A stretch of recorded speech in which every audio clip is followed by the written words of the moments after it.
What's going on, guys? Welcome back to another Albion online video. In this video I want to share with you how you can start farming some direwolf pups.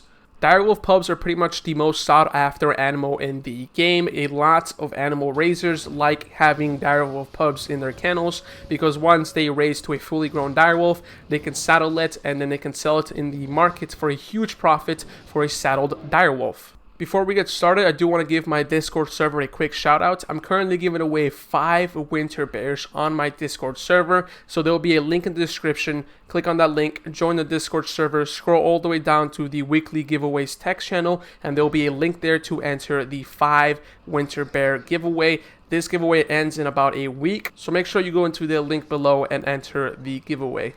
The first thing you're going to need to start farming some direwolf pups is to head to a forest location. For this reason, if you're located in the Celadon/Limhurst area, you're pretty much good to go because you're surrounded by the forest zones. Also, you need to go to at least a red tier 5 zone, so head to a red tier 5 zone. So for example, if you're in Limhurst, you can actually head to Willowwood or something like Hornbeam Wood to start farming some direwolf pups.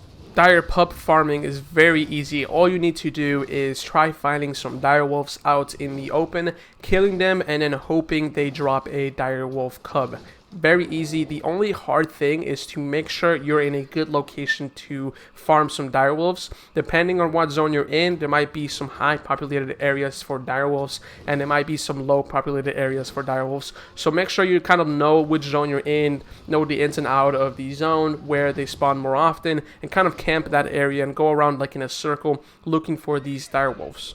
It's also important to know that direwolves do spawn at red zones, so make sure you are paying attention to any gankers or any kind of guild activity where you might have a high chance of PvP action. With that being said, I also want to talk about one more thing, and that is the build you're going to be running. It really doesn't matter if you're going to bring something like a PvP build or a PvE build, as long as you're killing the direwolves and you're high enough level to do some damage and to survive attacking those direwolves, you're good to go. You also get a lot of fame depending on the zone for killing these direwolves. So if you do want to level up something like your PvP ganking gear, or you want to level up your PvE builds, you can actually come out here with some low tier builds and then start leveling them up if you want to do that. But it's not really like a certain thing which builds you should bring. You pretty much can bring anything and you should be good to go. So let's do a little bit of the math behind direwolf pub farming. There is a 0.12% chance a direwolf will drop a pub.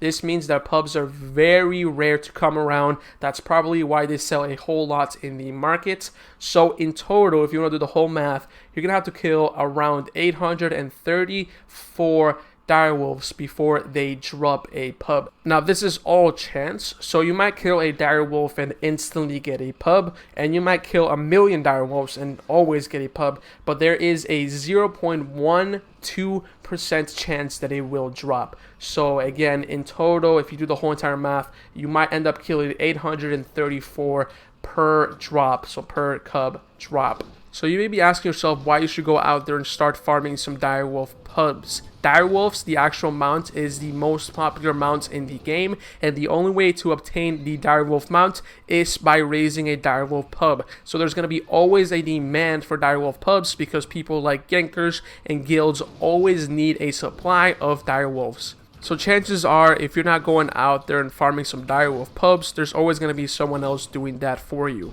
And since the demand of direwolf pubs will always continue going up, the people who specialize in direwolf pub farming or pub farming in general will eventually start gaining more and more silver per pub, since there's a higher demand and there's not going to be a lot of direwolf pub farmers out there. A quick tip before I end the video is that if you are at least tier 5 or tier 6 skinning, you can actually make some money by killing the direwolves, hoping they drop a pub, and then skinning those direwolves for some leather. Tier 6 leather is actually very profitable. It sells around 2,000 to 3,000 silver per leather. So if you want to do this as going out hoping that a direwolf drops a pub, you can just easily skin the dead animal and get some leather that way as well.